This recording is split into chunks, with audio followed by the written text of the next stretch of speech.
வணக்கம், நான் உங்கள் நண்பன் அப்பாஸ். இன்றைக்கி நம்ம பார்க்க போகிறது ஒரு படத்தோடைய ரிவ்யூ தான். என்ன படம்னு பார்க்குறதுக்கு முன்னாடி நம்ம ஸ்கை ஷோ ஐட்டம்க்கு லைக் பண்ணுங்கள், கமெண்ட் பண்ணுங்கள், சப்ஸ்கிரைப் பண்ண மறக்காதீங்க. நான் உங்கள் நண்பன் அப்பாஸ். இன்றைக்கி நம்ம ஸ்கையில் பார்க்க போகிற படம் ஸ்டீஃபன் தான் இந்த படத்தோடைய ரிவ்யூ. ஸ்டீஃபன் படம் என்ன சொல்கிறது, சூப்பரான படம், பயங்கரமான ஒரு க்ரைம் படம். அந்த படத்தை பார்க்குறதுக்கு போகலாமா? ஸ்கை ஷோ ஐட்டம்க்கு லைக் பண்ணிவிடுங்க. வாங்க இப்போ படத்துக்குள்ளார ரிவ்யூக்குள்ளார போகலாம்.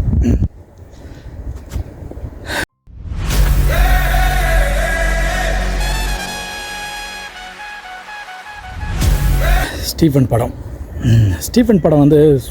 சூப்பரான படம்னு சொல்லுவேன். ஏன்னு வச்சுங்களேன், நெட்ஃப்ளிக்ஸில் ரிலீஸ் ஆச்சு.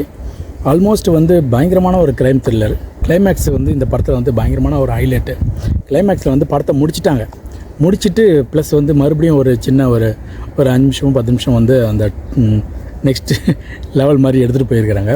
அது உண்மையாலுமே சூப்பராக இருந்துச்சு. படத்தோடைய ஸ்டோரி டேரக்டர்னு பார்த்தீங்களா, சுமித் பாலாஜின்னு சொல்லிட்டு மிதுன் பாலாஜின்னு சொல்லிட்டு நம்ம படத்தோடைய டேரக்டரு. ப்ளஸ் இந்த படத்தோடைய ஹீரோ பார்த்திங்கன்னா கோமதி சங்கர். கூடவே சப்போர்ட்டிங் ஆக்டரில் போலீஸு, க்ரைம் படம்னாலே போலீஸ்லாம் இருப்பாங்கள்ல, அவங்களாம் இது பண்ணியிருக்கிறாங்க. அந்த மாதிரி அவங்க மைக்கேல்னு சொல்லிட்டு தங்கராஜன் ஒருத்தர் நடிச்சிருக்கிறாரு. ப்ளஸ் சுமித்ரா வெங்கட்டன் நடிச்சிருக்கிறாங்க. இந்த படத்தோடைய ஹைலைட்டு இன்னொன்று பார்த்திங்கன்னா மியூசிக். இந்த படத்தோடைய மியூசிக் ராகவா ராயன்னு சொல்லிட்டு ஒருத்தரை பண்ணியிருக்கிறாரு. உண்மையுமே சூப்பரான ஒரு மியூசிக்கு, சூப்பரான ஒரு படம். ஏன்னு வச்சுங்களேன், க்ரைம் ஸ்டோரிக்கு எப்பயுமே மியூசிக் பேக்ரவுண்டு ரொம்ப முக்கியம். அதோடைய முக்கியமாக ஸ்க்ரீன் பிளே. ஏன்னா ஸ்க்ரீன் பிளேயில் ஆளுங்களை பயங்கரமாக டெரராக காட்டணும், பயமுறுத்தணும். இந்த படம் ஆரம்பிக்கும் போது பார்த்திங்கன்னா சும்மா நார்மலாக ஒரு க்ரைம்னாலே ஒரு கொலை பண்ணிடுறாரு. ஒரு 9 கொலையாக பண்ணுற மாதிரி ஒரு க்ரைம் ஒன்று ஓப்பன் ஆகி போகுது ஸ்டோரி. 9 கொலையை பண்ணிவிட்டு சரி போலீஸ் கண்டுபிடிப்பாங்க அப்படின்னு பார்த்தா போலீஸ் கண்டுபிடிக்க மாட்டாங்க. இவரே போய் ஒரு கட்டத்தில் போய் சரண்டர் ஆகிடுவார். இவரே சரண்டர் ஆகிடுன்னு சொல்லிட்டு என்னடா அது கேஸ் முடிஞ்சிடுச்சு அப்படின்னு சொல்லிட்டு போலீஸ்காரங்களுக்கு ஒரு வெக்ஸ் ஆகிடும்.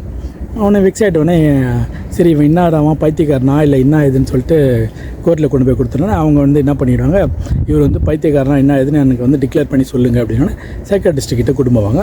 அது சைக்காட்ரிஸ்ட் யாருன்னா இவங்க போலீஸ்காரருடைய லவராக இருப்பாங்க. ஃப்ரெண்டு மாதிரி காட்டுவாங்கன்னு வச்சுங்களேன். ஆனால் அவங்க 2 பேரும் இந்த மாதிரி ஒரு மென்டல் ஹெல்த் உள்ள ஒரு ஒரு என்ன சொல்கிறது, ஒரு பைத்தியக்காரன் எப்படி இந்த மாதிரி கொலை பண்ணிவிட்டு ஈஸியாக சரண்டர் ஆகிறான், அது என்னால் ஏற்றுக்க முடியல அப்படின்னு சொல்லிட்டு போலீஸ் சொல்லுவார். போலீஸ் சொன்னோடனே என்னடா அதுன்னு சொல்லிட்டு அவங்க ஃப்ரெண்டு என்ன பண்ணுவாங்க, ஒரு ட்ரீட்மெண்ட் மாதிரி வச்சு அவனை ரெடி பண்ணி செக் பண்ணி பார்ப்பாங்க. இது சொல்கிறதெல்லாம் உண்மையா இல்லை பொய்யா, எப்படி இந்த படத்தை இவனை ஒத்துக்கலாமா அப்படின்ற மாதிரி செக் பண்ணுவாங்க. செக் பண்ணும்போது தான் இந்த படத்தை ஓப்பன் பண்ணுவாங்கன்னு வச்சுங்களேன். ஒரு நார்மலான ஒரு ஸ்டோரி அப்படின்னா, ஒரு அப்பா அம்மா இருப்பாங்க, இப்போ ஒரு பையன் இருப்பான். அந்த பையன் சின்ன வயசுலேருந்து அவங்க அப்பா அவன் பையனை போட்டு அடிப்பார், பயங்கரமாக கொடுமைப்படுத்துவார். உடனே அவங்க அப்பா ஒரு கட்டத்தில் சரியில்லாத போயிட்டோடனே உடனே அம்மா டாமினேட் ஆகி அம்மா மேலே என்ன சொல்கிறது ஹஸ்பண்ட் வேலை இல்லை எதுவுமே இல்லை அப்படின்னோடனே ஹஸ்பண்டை வீட்டில் உட்காரச்சிட்டு இவங்க வேலைக்கு போவாங்க. இவங்க பணம் காசு சம்பாதிக்கவே இவங்க வீட்டில் அவங்களுடைய வாய்ஸ் அதிகமாகிடும். அவங்க பையனையும் ஹஸ்பண்டையும் மிரட்டி அவங்கள நம்ம அவங்களுடைய கட்டுப்பாட்டில் வச்சுப்பாங்க. அந்த மாதிரி ஒரு ஃபேமிலியிலேருந்து ஒரு பையன் வந்திருப்பான். அந்த பையன் வந்தோடனே இந்த மாதிரி அப்பா அம்மா செத்து போயிட்டாங்க, இந்த மாதிரி பையன் சின்ன பையனாக இருக்கிறதுனால அந்த பையன் மேலே கேஸ் வராமல் அந்த போலீஸ்காரங்க என்ன பண்ணுவாங்க, முடிச்சு விட்ருப்பாங்க கொஞ்ச நாளைக்கு முன்னாடி. உடனே 2வது என்ன பண்ணுவார், பையன் கொஞ்ச நாள் கழிச்சு அது சின்ன வயசில் கூட இருந்த ஒரு பொண்ணு பார்த்து கல்யாணம் பண்ணிப்பார். கல்யாணம் பண்ணிட்டு லைஃப் ஸ்மூத்தாக போயிட்டுருக்கும். திடீர்னு பார்த்தா அந்த பொண்ணு விட்டுட்டு போயிடும். அந்த பொண்ணு விட்டுட்டு போய்ட்டுன்னு பார்த்தா அந்த பொண்ணை இவர் தான் கொலை பண்ணியிருப்பார். உடனே கொலை பண்ணிட்டாருன்னு சொல்லிட்டு அதுக்கப்புறமேட்டா தான் அதிகமாக ஸ்ட்ரெஸ் ஆகி ஒரு டிப்ரெஷனில் போய் அது மீதி இருக்கிற நிறையா பொண்ணுங்களை பிடிச்சிட்டு கொலை பண்ணுவார்னு வச்சுக்கலாம். ஆனால் இந்த படத்துடைய பெரிய ஹைலைட்டாக பார்த்திங்கன்னா அந்த கோமதி சங்கர்னு சொல்லிட்டு ஹீரோ இருக்கிறார் பாருங்கள். அவருடைய ஃபேஸை பார்த்துன்னு வச்சுங்களேன், பயங்கரமான ஒரு இன்னசென்ட்டாக தெரியும்.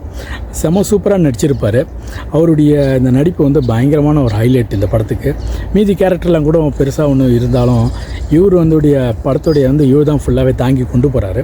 ஆனால் ஒரு சீன் சொல்லணும்னா, அவங்க அம்மா இவரே கொலை பண்ணியிருப்பார். கொலை பண்ணிவிட்டு அவங்க அப்பா என்ன பண்ணுவார், அம்மாவை கொலை பண்ணிட்டாடா, நீ என்னுடைய பையன் தான்டா அப்படி இப்படின்னு பயங்கரமாக சந்தோஷப்பட்டு அப்படியே என்ன சொல்கிறது, வேட்டிக்கிட்டலாம் அவுத்து போட்டு செமத்தியாக ஜாலியாக சூப்பராக இருப்பார், செம்ம சந்தோஷமாக இருப்பார். போலீஸ்காரனுக்கு ஃபோனை போட்டு அதையும் சொல்லிடுவார், நான் தான் என் ஒய்ஃபை கொலை பண்ணேன் அப்படின்னு சொல்லிட்டு. உடனே பையன் நான் பண்ணால் டக்குன்னு எகிரி அப்பாவை பிடிச்சி அவரையும் தரன்னு அறுத்து சாவடிச்சிருவான்.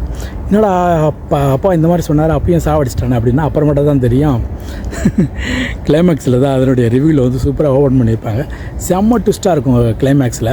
ஏன்னா கிளைமேக்ஸுக்கு இந்த மாதிரி ஒரு என்ன சொல்கிறது, ஒரு கிளைமேக்ஸ் எதிர்பார்த்துருக்கவே மாட்டோம் நம்ம.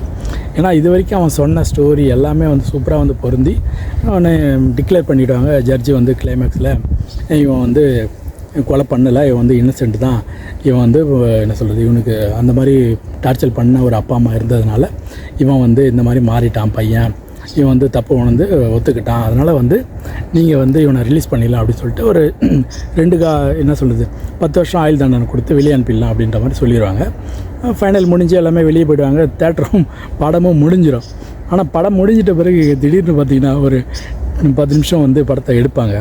என்னடா சொல்லி வச்சுருக்கிறாங்க, படத்தை தான் முடிஞ்சிருச்சு அப்படின்னு பார்த்தா அங்கே தான் இருக்குது படத்துடைய பயங்கரமான ட்விஸ்ட்டு.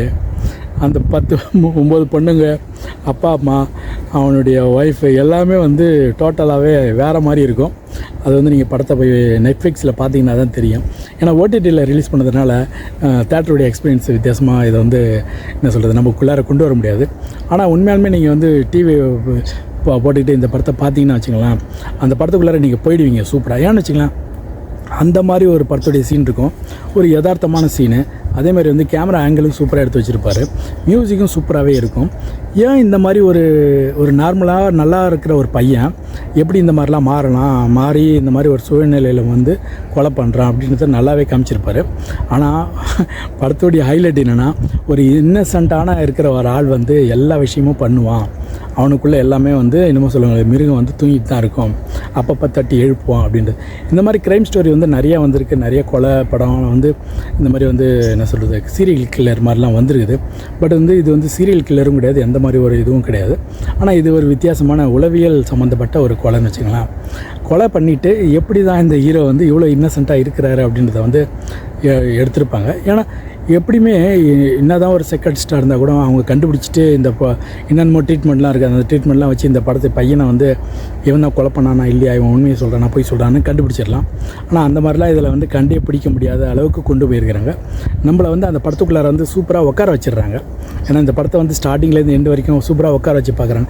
ஏன்னா சீன் பை சீன் அந்த மாதிரி தான் இருக்குது. அப்பா அம்மா சாவறதும் சரி, அதே மாதிரி அவங்க ஒய்ஃபு சாவறதும் சரி நல்லாவே எடுத்து வச்சுருக்கிறாரு. அதே மாதிரி 9 பேரை கொலை பண்ணுறாரு. அந்த 9 பேரை காட்டவே மாட்டாங்க, ஆனால் ஃபோட்டோஸ் மட்டும் காட்டுவாங்க. ரொம்ப வல்கராக ரொம்ப கொடூரமாலாம் எடுத்து வைக்கல. ஆனால் இன்னும் அப்பா அம்மா கொள்ளும் போது மட்டும் கொஞ்சம் கொடூரமாக கொஞ்சம் இதாக காமிச்சு வச்சுருக்கிறேன். மீதி மாதிரிலாம் சூப்பராகவே பண்ணி வச்சுருக்கிறான்னு வச்சுக்கலாம். கண்டிப்பாக இந்த படத்தை என்ஜாய் பண்ணி பார்க்கலாம். நீங்கள் க்ரைம் பிடிக்கும் அப்படின்றவங்களுக்கு இந்த படம் செம்ம ஹைலைட்டு. ஏன்னா சைக்காட்டிஸ்ட்டாகவும் இந்த படத்தை சூப்பராக கையாண்டுக்கிறாங்க, சூப்பராக எடுத்துருக்கிறாங்கன்னு தான் சொல்லணும். மொத்தத்தில் இந்த படம் எப்படி இருக்குன்னா, கண்டிப்பாக என்னை பொறுத்த வரைக்கும் நல்ல ரேட்டிங் தான் கொடுப்பேன். நான் 5க்கு 4 கொடுக்கலாம் என்னை பொறுத்த வரைக்கும். ஏன்னா இந்த படத்தோடைய தகுதி அந்த அளவுக்கு இருக்குது, நல்லாவே எடுத்து வச்சுருக்கிறாங்க, நல்லாவே இருக்குது. சூப்பராகவும் மியூசிக் நல்லா இருக்குது. அதே மாதிரி ஹீரோ நல்லாவே செம்மத்தியாக நடித்து வச்சுருக்கிறாரு. கண்டிப்பாக இந்த படத்தை பாருங்கள். அடுத்தது வேறு என்ன நம்ம ஸ்கை ஃபேமிலியில் வேறு என்ன படத்தை நம்ம ரிவ்யூ போடலாம், வேறு என்ன படம் போட்டால் நல்லாயிருக்கும்னு சொல்லிட்டு கீழே கமெண்ட் பண்ணுங்கள். ஸ்கை ஷோ டைமில் லைக் பண்ணுங்கள், கமெண்ட் பண்ணுங்கள், சப்ஸ்கிரைப் பண்ண மறக்காதீங்க. ஃப்ரெண்ட்ஸ் அண்ட் ஃபேமிலிக்கு கண்டிப்பாக ஷேர் பண்ணுங்கள், சப்ஸ்கிரைப் பண்ணிவிடுங்க. நன்றி, வணக்கம். நான் உங்கள் நண்பன் அப்பாஸ்.